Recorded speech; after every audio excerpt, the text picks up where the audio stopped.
If you're thinking about moving to Seattle, you're probably thinking about where to work, where to live, what you're going to do for fun, but you might not be thinking about the local lingo. And you might not know this, but Seattle is notorious for being a bit unwelcoming to newcomers.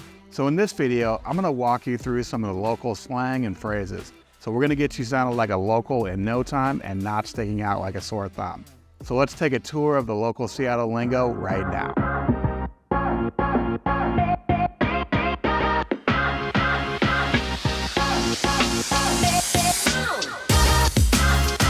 If you want to know the good and the bad about living, working, eating, and drinking in Seattle, Washington, then you're in the right place.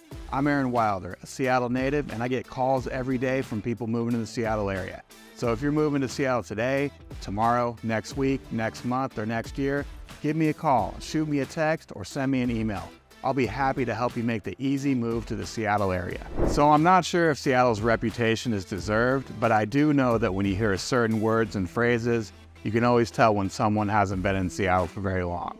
Now, don't get me wrong, I don't need everybody talking the same or saying the same things. Like, there's room for individuality, but there's certain things that you're gonna hear in the local vernacular that when people say it the wrong way, it just sounds weird. And when you're here for long enough, it's really gonna stand out to you. Okay, so number one, and this is not in any order of importance, these are just some phrases and things that I want you guys to know. So number one is, the mountain is out. What is the mountains out? That sounds crazy. Like, if you're not from Seattle, you have no idea what we're talking about. But when somebody says the mountains out, that means that you can see Mount Rainier. And if you've never been to Seattle before, you probably don't really know about Mount Rainier. You probably don't really know that this is one of the most prominent geographic features really in the world. So if you're driving into Seattle, coming from the north end, and you're on I-5, and it's a clear day, you're gonna see Mount Rainier floating above the city.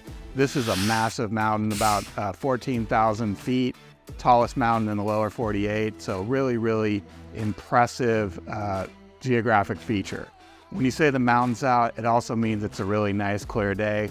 You know, Seattle's known for that drizzle, that cloud cover, and you might get weeks of no sunshine. And then all of a sudden you get a clear day and people are like, oh, the mountain's out today. So that's what you're talking about when you hear somebody say the mountain's out. So number two is how we describe the freeway, what we call the freeway. And you might have heard me say this in number one, and I said I-5. So I-5 is Interstate 5, or people will call that the freeway, or they'll just call it 5.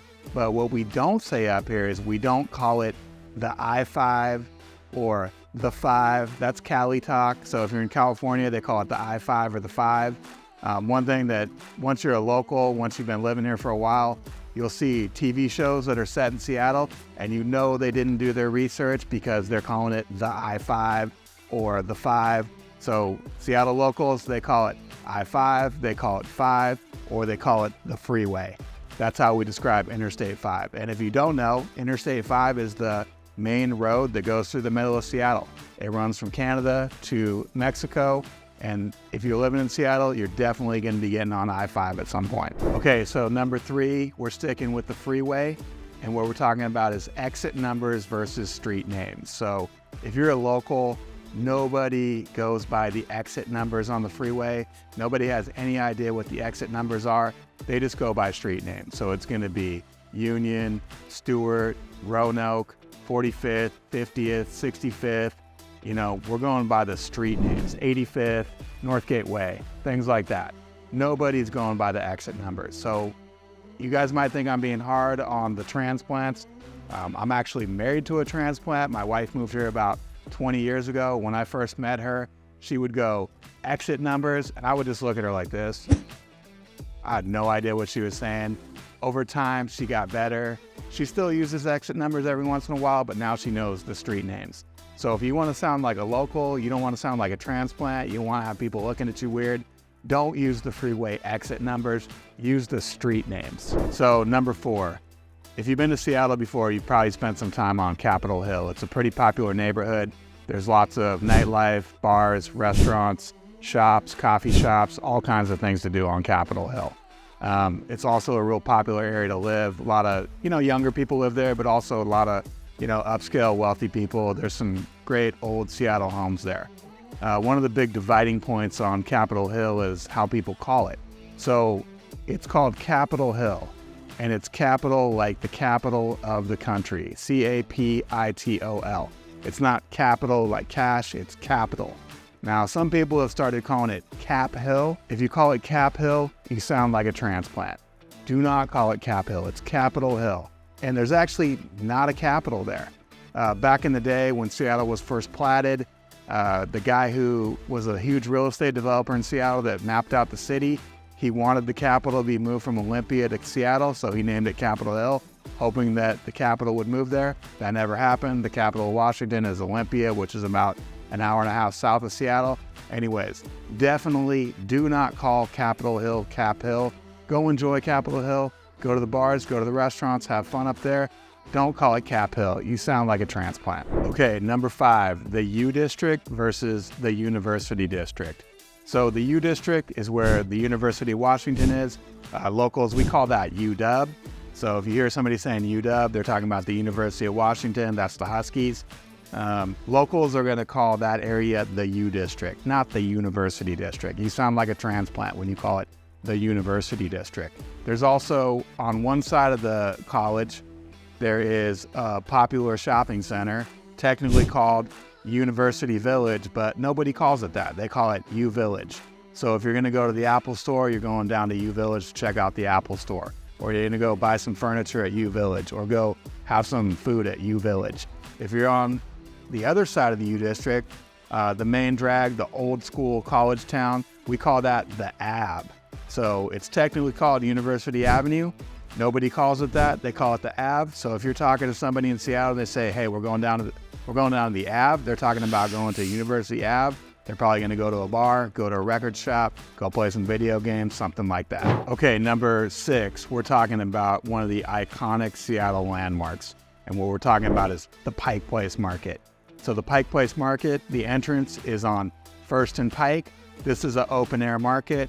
You can go down there, you can get your fruits, vegetables, you can get flowers, you can get meat, you can get fish, sort of everything you're looking for they have. They also have arts and crafts, all kinds of stuff. You know, they got a cool little fresh donut shop there. So really great place to go. If you're coming to Seattle, definitely go to the Pike Place Market, but do not call it Pike's Place Market or Pike's, stuff like that. It's called Pike Place Market because it's on Pike Street. That's the reason it's called Pike Place Market. It's been there forever. If you've ever seen pictures of Seattle, you've seen the sign. Just don't sound like a transplant. Don't call it Pike's Place Market or Pike's, anything like that. Call it the Pike Place Market. Or if you really want to sound like a local, just say we're going down to the market. So number 7, we're talking about the airport. So Seattle's a pretty big place. It's got a couple airports. It's got one major airport. That's the Seattle-Tacoma International Airport. So this is a major hub. You can get anywhere in the country, anywhere in the world. Good jump off spot to get to Asia, Australia, whatever. We're going to talk about how you call it. So most people, when they say they're going to the airport, they say, I'm going to the airport or I'm going to SeaTac. Even though the airport is actually called Seattle-Tacoma International Airport. The reason it's called that, it's, right between Seattle and Tacoma. But people don't say Seattle-Tacoma International Airport. They just say the airport or I'm catching a flight out of SeaTac. So that's how we call it. It can get a little confusing because SeaTac is also a city, but the airport was there before the city. So if somebody says they're going to SeaTac, they're probably not talking about going to SeaTac, the city. They're probably just going to the airport to catch a flight or maybe pick somebody up, if anybody does that anymore. So we got another airport option for North Enders, and that's Paine Field. Paine Field's been around for my whole life. It used to be where Boeing, a local business, if you don't know about Boeing, they make airplanes. They ran test flights out of Paine Field. They have a huge manufacturing plant there. So that's the history of Paine Field. A few years back, they started flying commercial flights out of Paine Field, and people didn't really know where it was. A lot of people weren't sure what Paine Field was, so they did a name change and they called it Seattle Paine Field International Airport. They wanted to emphasize the geographic proximity to Seattle so people knew they could fly in and out of there going to Seattle. So, but nobody calls it Seattle Paine Field International Airport. They just call it Paine Field. They always will. Locals call it Paine Field. If you live in the north end, this is a great location. You can easily get in and out of Paine Field if you're going to Hawaii, California, Nevada, or Arizona. So great little spot, Paine Field. Don't call it Seattle Paine Field International Airport. You sound ridiculous. So we just went through some of the regional vernacular that'll have you sound like a local in no time. If you're a longtime Seattleite or a Seattle native and you're checking this out, what do you guys think I missed? Hit me up in the comments. If you're heading to Seattle or making a move here or even moving locally within the area, give me a call, shoot me a text, send me an email, and I'll help make your move nice and smooth.